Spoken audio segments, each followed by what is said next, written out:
Baby, I am not wearing a waist trainer. Them things don't work anyway. That is something to help me with my posture because I am super scared of becoming incontinent.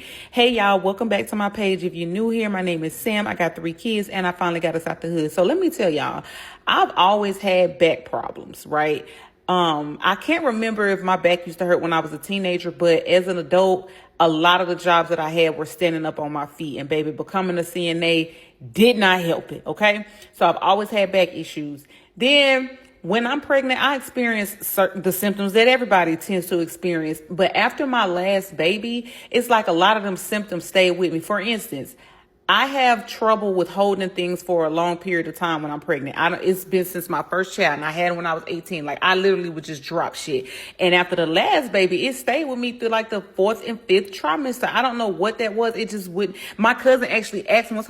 He was like, "Are you okay?" And I was like, "Yeah." Why? He's like, "Cause you keep dropping shit." I don't know what it is, y'all, but you know, when you're pregnant, the baby's sitting on your bladder. So when you go, you have to sit there, after you think you're done, because you will stand up and you will tinkle on yourself. That's all these years later. I still have to sit on that porcelain throne for a few seconds. And I'm thinking, that's just a thing. I don't know what that is, child. I don't know if I got a weak bladder now or what. And I ain't incontinent. I don't be pissing on myself. I don't need no diaper, so don't try to be funny.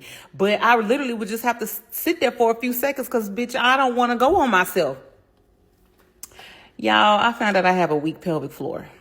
That's what's causing the back issues, and that's what's causing the bladder issues. And I felt like, I thought my insurance company was trying to be funny because they kept sending me shit about bladders and all. I don't know if it had something to do with like the ICD-10 codes that my doctors was using. I don't know, but I don't know what I started getting shit in the mail from my insurance company like, "Hey, this is free," and da-da-da. I'm like, why they keep trying to tell me about my pelvis? Like, what is going on? But then my doctor had referred me to physical therapy for my back, and they kept saying, "Yeah, you got to work on your pelvic floor. You got to work on your pelvic floor." And I'm like, that's what all this been?